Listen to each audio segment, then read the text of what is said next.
नमस्कार, मैं हूं आकाश और आप जुड़ चुके हैं द पब्लिक थिंग से। लोक आस्था के महापर्व छठ की शुरुआत नहाय खाए के साथ आज से शुरू हो गई है और ये 5 दिवसीय जो पर्व है इसे काफी धूमधाम से मनाया जाता है। आपको बताएं कि ये नेम का पर्व माना जाता है। पूरे बिहार, उत्तर प्रदेश और झारखंड में इस पर्व की धूम इतनी होती है कि विदेश से भी लोग इसे करने बिहार में आते हैं और अन्य जगहों पे जाते हैं।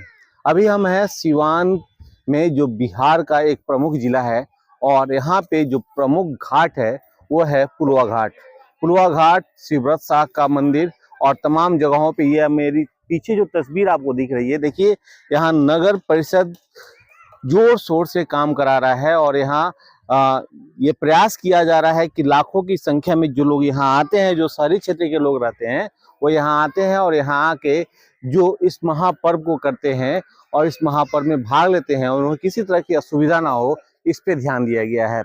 इसको लेकर स्थानीय जिला प्रशासन, सिवान के एसपी, डीएम और कई बड़े नेता, यहाँ तक कि बिहार विधानसभा के पूर्व अध्यक्ष और बिहारी चौधरी और तमाम नेता यहाँ आकर निरीक्षण कर चुके हैं और उनके दिशा निर्देश पे यहाँ तमाम साफ सफाई के कार्य शुरू हो चुके हैं। इस पर्व को मनाने के लिए यहाँ तमाम समाजसेवी संस्थाएं और तमाम लोग भी अपने स्तर से लगे हुए हैं और शहर के आसपास के जो भी बड़े घाट हैं उसकी सफाई में लग चुके हैं। सिवान में ये तमाम लोग जो हैं इस पर्व के लिए सहयोग करते हैं। आपको बता दें कि सिवान सिर्फ हिंदू बहुलक क्षेत्र ही नहीं बल्कि मुसलमान समुदाय के लोगों के भी यहाँ काफी संख्या है और वो लोग भी इस महापर्व में अपना सहयोग करते हैं। वो लोग भी अपने स्तर से सफाई और जहाँ जहाँ व्यवस्था हो सकती है वो व्यवस्था छठ व्रतियों के लिए करते हैं। ये एक बहुत ही महान पर्व माना जाता है और इस पर्व को लेकर यहाँ तमाम लोग जो हैं वो आते हैं। यहाँ आपको देख रहे हैं कि देखिए तमाम ये जो लोग हैं अपना अपना छोटा छोटा छठ का घाट बना रहे हैं और ये तमाम लोग यहाँ आके यहाँ पे प्रयास करते हैं कि किसी तरह से किसी की समस्या ना हो और ये समस्या दूर हो जाए। इन तमाम समस्याओं को लेकर हमारे साथ सिवान के बहुत ही खास और समाजसेवी, युवा समाजसेवी कह सकते हैं, जो हमेशा लोगों की सेवा के लिए खड़े रहते हैं, अनमोल जी हमारे साथ हैं। अनमोल जी, ये बताइए कि किस तरह की व्यवस्था यहाँ देखने को मिल रही है? पिछले साल की अपेक्षा इस बार सफाई की क्या व्यवस्था है? क्या आप लोग कर रहे हैं? प्रशासन ने क्या कर रखा है? क्या चूक हो रही है? ये सब चीजें आपने गौर किया होगा। हम लगातार 7 दिनों से हम घाट पे आ रहे हैं, यहाँ की व्यवस्थाओं को देख रहे हैं। साफ सफाई के मामले में पिछले साल की अपेक्षा इस बार अच्छी साफ सफाई है, लेकिन जगह का कमी है। जिस जो क्राउड हमारा बढ़ रहा है उसके अनुसार से यहाँ पे व्यवस्था नहीं हो पा रहा है। और दीपावली के दिन बाद क्या होता है कि यहाँ पे लोग अपने घरों से मूर्तियां जो विसर्जन करते हैं यहाँ पे फेंक देते हैं, जैसे छठपति माताओं को पाव में गड़ता है। तो आज हम लोग सुबह आकर यहाँ पे जो भी मूर्तियां था, दिया था और कुछ शीशे थे जो कहीं ना कहीं छठपति माताओं को नुकसान पहुंचा सकता है, उन्होंने नदी में जाकर निकालने का प्रयास किया लोग। और दाहा नदी में बहुत बड़ी समस्या है कि जो नदी की साफ सफाई है सिर्फ हमें घाट का एक ही दिन याद आता है और एक दिन हम लोग लगातार 2-3 मेहनत करते हैं, फिर जैसे ही छठ बीतता है ये आपको नदी नाले के रूप में बदल जाता है। हमें प्रशासन से मांग है कि नदी जो है ये हमारी पहचान है। जब पहचान जिससे जुड़ा होता है तो हमारा समस्या में सबसे ज्यादा दौलत बन जाता है, शोहरत बन जाता है। जब उसका हम ख्याल अच्छे से नहीं रख पाएंगे फिर हमें आने वाला जीव अपने भविष्य। देखिए बहुत अच्छी बात है इन्होंने बताई। इस नदी के बारे में भी थोड़ा सा आपको बता देना चाहते हैं। ये जो नदी है दाहा नदी के रूप में जाना जाता है, इसको बाण गंगा के रूप में भी जाना जाता है।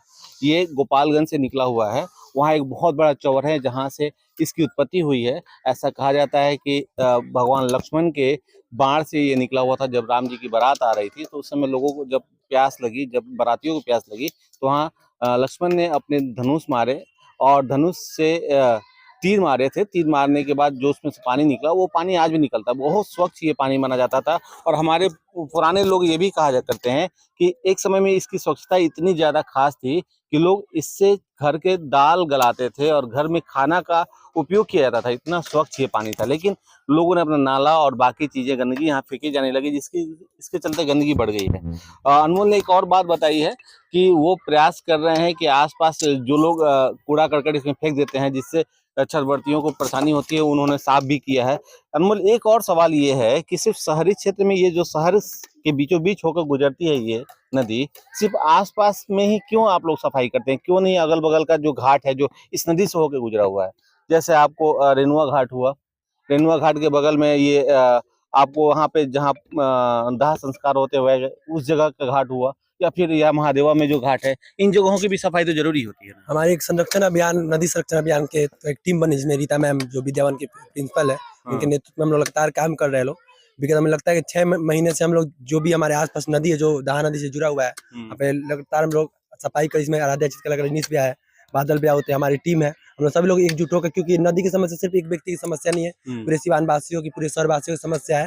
तो जैसे जैसे लोगों तक ये सूचना पहुंची कि आप लोग के माध्यम से इसमें और लोग जुड़ेंगे, हमें उम्मीद है कि अगर हम बेहतर प्रयास कर सकते हैं, जब हम गंदगी कर सकते हैं साफ भी करना हमारा ही दायित्व होगा, और लोगों तक ये सूचना पहुंचाएंगे और नदी को फिर से हम वैसा बनाने का प्रयास करेंगे कि आज भी फिर से दोबारा इस पानी का उपयोग कर अपने घर पे। बिल्कुल, एक सही बात इन्होंने बताई है कि प्रयास सामूहिक होना चाहिए, लेकिन इस प्रयास में सबसे ज्यादा अगर कुरीतियां और कुव्यवस्था अगर फैलती है तो नगर पालिका का कुव्यवस्था के कारण होती है। आपको बता दें कि ये हमारे पीछे देखिए, ये सामने जो हमारे वो कूड़े का भंडार दिख रहा है, ये नगर परिषद की कुव्यवस्था का कारण है। दूसरी तरफ इधर एक कूड़े का भंडार दिख रहा है। अपने कैमरा पर्सन कौशल से कहेंगे कि दिखाया उसको कि देखिए कूड़े की जो भंडार है ये नगर परिषद की कुव्यवस्था का जीता जागता प्रमाण है, और ये कूड़े जो है धीरे धीरे नली को संकीर्ण करते जा रहे हैं। आसपास के लोगों ने अतिक्रमण तो कर ही रखा है, लेकिन जो गंदगियां दिख रही हैं इसके पीछे का मुख्य रीजन ये है कि नगर परिषद जो करोड़ों रुपए सिर्फ कूड़ा उठाव के लिए खर्च करता है, उसके लिए जमीन भी खरीदी, लेकिन वो जमीन आज तक एक्वायर नहीं हो पाया। वहां कूड़े फेंकने की बात की गई थी, वो भी नहीं हो पाए हैं। तो इस तरह की नगर परिषद की सबसे बड़ी कुव्यवस्था है कि वो ये जो नदी है जो बाण गंगा के रूप में जानी जाती है, दाह नदी के रूप में जानी जाती है और जाके सरयू नदी में मिल जाती है, ये नदी आज तक साफ नहीं हो पाई है। तो कहीं ना कहीं कुव्यवस्था नगर परिषद की है, और 100% इसकी गंदगी का पूरा अगर जिम्मेदारी किसी को लेना चाहिए तो वो नगर परिषद को लेना चाहिए, और नगर परिषद को ये जिम्मेदारी भी लेनी चाहिए कि अगर गंदगी उसके कारण पहुंची है तो समयानुसार इसको साफ भी कर देना चाहिए। क्योंकि स्वच्छ पानी तो ये निकलता है एक सरोवर से, और उस सरोवर से होते हुए ये नदी के रूप में परिवर्तित होता है, और कई गांव और शहरों के बीच से होते हुए ये जाके सरयू नदी में मिल जाता है। तो ये पूरे नदी अगर साफ होती तो आसपास के लोग यहाँ पे आके अपना शाम का और सुबह का समय बिताते हैं, लेकिन गंदगी इतनी है और गंदगी की व्यवस्था इतनी है कि यहाँ लोग आना नहीं चाहते हैं। तो निश्चित रूप से नदी बचाओ अभियान में ये तमाम लोग जुड़े हुए हैं, तो एक अच्छी पहल है, लेकिन लोक आस्था के इस महापर्व में तमाम लोगों को एक साथ एकजुट होकर सहयोग करने की जरूरत है, क्योंकि ये बिहार का पर्व ही नहीं रह गया है, बल्कि अब देश विदेशों में भी इस पर्व को काफी नेम के साथ मनाया जा रहा है। तो हमारी ये अपील होगी तमाम सिवान वासियों से, तमाम लोगों से, इस पर्व को मनाएं और स्वच्छता के साथ मनाएं, ताकि हमारी आने वाली पीढ़ियां इसे याद रख सकें। सिवान से आकाश।